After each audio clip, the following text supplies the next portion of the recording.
It's the Bengaluru edition of our Cities Our Fight campaign, and in a big relief for all the people from Bengaluru. Prime Minister Narendra Modi, he will inaugurate the much-awaited 19.15-kilometer yellow line of Namma Metro, connecting RV Road to Bommasandra, and lay the foundation stone for the Phase 3 expansion of the Bengaluru Metro on the 10th of August.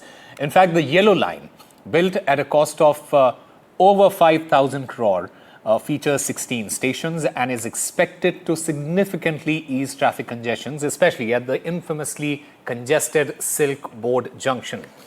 The line is estimated to cater to nearly 8 lakh commuters daily and offering major connectivity between key residential and industrial corridors in southern Bengaluru and Electronic City, respectively. In fact, we now focus on the civic mess in Bengaluru and also trying to search for solutions. Listen in to all my colleague Deepak Bopanna. He spoke to Priyank Khadge and B.Y. Vijendra on this entire issue. Listen in. NDTV is doing a special campaign called, Our City, Our Fight. Many citizens in the city have been raising their concerns about poor infrastructure, roads, footpaths crumbling. As you being a part of the government, what kind of assurance can you give citizens of the city that the situation will improve? See, this crumbling infrastructure or inadequate infrastructure is always a problem with any growing city. Having said that, it's also the government's responsibility to talk to the stakeholders and ensure that we build a city that is future ready. Whether it is green infrastructure, blue infrastructure, mobility, air quality. These are the responsibilities of the government. So with the inauguration of the yellow line, it's supposed to ease a lot of traffic on the streets. It comes as somewhere a bonus for people, especially in the IT corridor. The BJP right now is saying that it is the Prime Minister, it is their contributions that has helped this manifest. Right? No, see, BJP can say what they want. We can list out the contributions that BJP has done versus Congress has done. It's not the question of BJP or Congress. We are duty bound to do this, and even the Prime Minister is duty bound to do that because we are a growing we are one of the economic engines of the country. In fact, that is why we have suggested in the 16th Finance Commission that we are the ones creating jobs, we are the ones absorbing migrants, and you need to help us with the infrastructure as well. So IT exports, for example, 4.5 lakh crores is our contribution, our state's contribution to the central government. Not 1 rupee comes back. So they also need to be our partners in progress. BJP can politicize what they want, how they want it, but everybody knows it's also the state government's contribution in that, more than 50%. So very quickly, the Prime Minister is going to be here for the inauguration of the yellow line. Meanwhile, while of course this is a ray of hope for people, who are dealing with traffic and bad roads on a daily basis, on the streets the situation remains pretty poor. Condition of roads in predominantly all parts of the city are bad.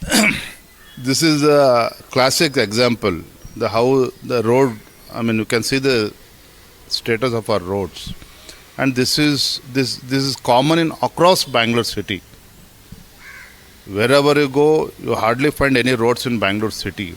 And Metro, which is a dream project of Honorable Prime Minister Narendra Modi ji. It was Modi ji who laid the foundation stone for this Bangalore Metro. And it is Modi ji who is also inaugurating this yellow line in August 10th. This is the beauty of democracy. Here is the Prime Minister who laid the foundation and also is coming for the inauguration. Earlier during Congress tenure, whoever used to lay the foundation, the work used to get completed after 20-25 years. But now, keeping apart the Bangalore road situation, which is worsening day by day, people of Bangaloreans are very happy that their dream has come true since Prime Minister Narendra Modi ji is inaugurating on August 10th, the yellow line. More than 18 lakh people will be benefited by this metro line, yellow line. Entire state is eagerly waiting for Prime Minister's his inauguration. Well, we also spoke to the citizens who talked about the issues that they face and what needs urgent attention. After all, Bengaluru is called India's Silicon Valley and deserves better infrastructure. As a taxpayer, I'm here to say the difficulties we are facing.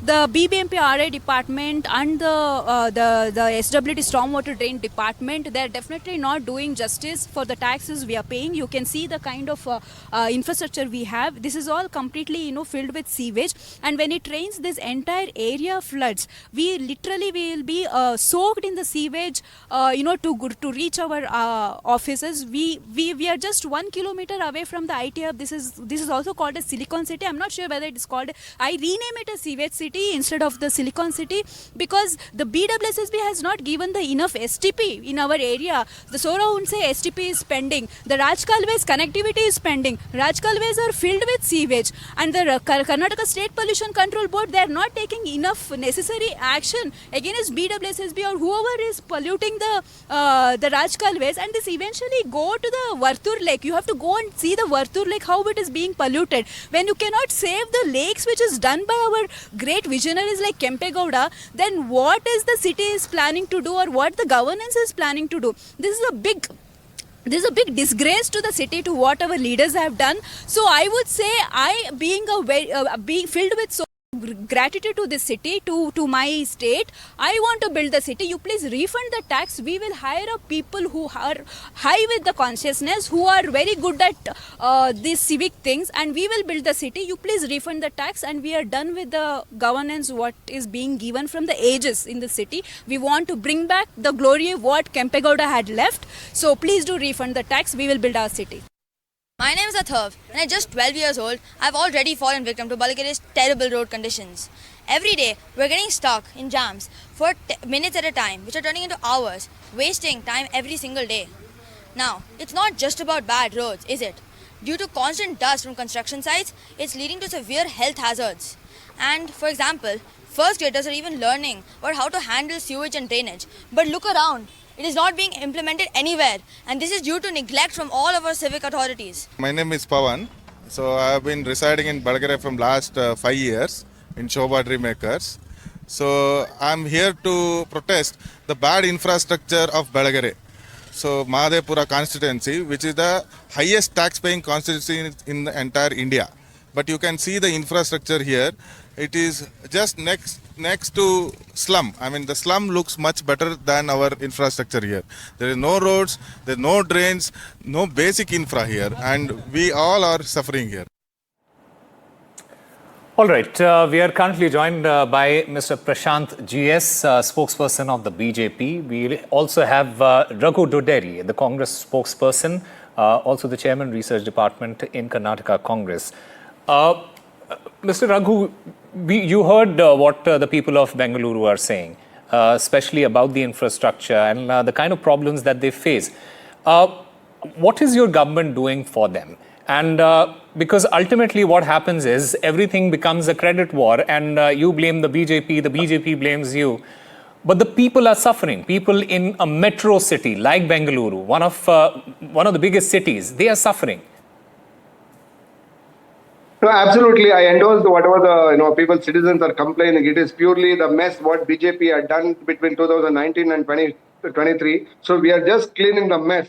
We are just trying to clean up the mess, but we have already improved. So during the BJP tenure, so they spent closely around, they tried to fill 30,000 potholes in Bangalore, but they could not able to clear and more. They killed innocent 49 innocent people during the tenure, BJP's tenure. When the BJP, Congress came to power in 2023, we have spent closely around 6,000 crore and cleaned all the potholes, closed around 6,000 plus potholes, and we made Bangalore a livable city. And recently, Bangalore has got awarded as the best, secured, safe city in entire India. So, of course, there are other issues, because other issues are there in the country, which we are just trying to fix up the BJP's failure, and we are trying to cover up. But we have to blame the BJP government, because all the tax money which is going to the central government, we are paying more than 4.5 lakh, including cess around 6.7 lakh. Mr. Raghu, these images, these voices, everything that you are saying, this is not from 3 years ago. It is still going on at the moment. So, No. and honestly, No. this You is have what I been- want to understand from you. As a Mr. government, Osama? what exactly are Mr. you doing? Osama? Yeah, Because Mr. ultimately, Osama, it becomes a BJP versus the Congress. No, You blaming the I'm not, BJP. The I'm not BJP here then to blames blame the you. BJP government. I'm just giving you the statistics. We have spent more than 6,000 crore to cover up the white tapping. We have not seen a single accident, single pothole accident and died in the last 2.5 years. So whereas during the BJP government, more than 49 people, and it was the highest ever accident reported in the country with 51% in Bangalore. That was the credibility of BJP. So that was the level BJP had left us with that, very. Osama, may pathetic I come condition. in now? They have I think- improved the Yes, Mr. Bangalore Prashant, situation. I'll come to Yes. you. I'll come to you. So we have given have you see there are due to see all these complaints which are coming in Madhepura, Kyarpuram, CB Ramanagar and this one the 4 constituencies are headed by or governed by BJP MLAs. Okay. Why this last Okay. 25 Let years Mr. Prashant respond to they that. have been in power? Why this issue is still Okay. rising? Okay. You made your point, Mr. Raghu. Let Mr. Prashant JS respond to that. Go ahead, sir. Osama, the so-called facts stated by the Congress spokesperson are as accurate as Rahul Gandhi's claims of Arun Jaitley threatening him over farm laws, which means Arun Jaitley died in 2019. Rahul Gandhi claimed that Arun Jaitley threatened him in 2020. If that statement is true, this statement of Congress spokesperson also can be taken as true because the entire ecosystem of Congress is filled with lies. It was the DCM of Karnataka, D.K. Shivkumar, probably the epitome of corruption in the entire country, who stood up and said entire potholes will be cleared in 100 days. And now it's 2.5 years since they've taken charge, and you see no improvement in traffic. And in fact, it's one of the slowest moving cities now. We are ranked 3rd in the world. So, and therefore, and he talks about tunnel roads where the DPR has been prepared by an agency which is blacklisted, and there is no a person who will say that Bangalore is growing in terms of civic awareness today. Definitely not, because if you look at the stampede and if you look at the civic apathy, when a small mother and child had to die due to electrocution on the footpath, no Congress leader ever dared to visit them. And you had the underpass filled with water and people drowned there. You remember the moment Congress took charge in the first 6 months, there's a death due to waterlogging in the underpass, and Congress always blames BJP. You look at the statistics, BJP has governed Karnataka for about 7 years, in total 70 years, and which means for 90% of the time it has been other than BJP, and Congress is trying to blame the BJP. This indicates the mindset of the Congress. They do not have funds to spend for development of Bangalore. They want the taxes from the people, but they spend it elsewhere. When you say that, their entire Mr. Prashant, government is riddled in corruption. All right, Mr. Right Prashant from the GS, CM when to you say DCM that, to the sir. ministers, they are looting the people of Karnataka. Okay, and we they got your don't have point. money We for got your civic point, capacity, Mr. Prashant civic GS. When you say infrastructure. that, when we talk about the metro and the construction, the yellow line, it missed multiple deadlines since 2021. You were in the government. The BJP was in the government at the center. What caused this delay then? Is there accountability for that delay as well? See, so definitely there is accountability, because people gave the mandate of 136 seats to Congress for what? They thought that they wanted better infrastructure, which they were getting. Which means, if going by Congress's statement, people have given them the mandate for what? Not to loot, to govern. Because Congress has always been accusing BJP. They had this 40% claim, which the courts have struck it down. They could not prove it. Now, the CM was indicted in the Muda scam. What the relief he has got from the High Court Supreme Court is not about the scam, only on the summons. So he's still accused in the Muda scam. The Valmiki scam has happened. CM admitted on the floor of the house. You have a housing scam of Zamir Ahmed Khan, and essential commodities prices have gone up.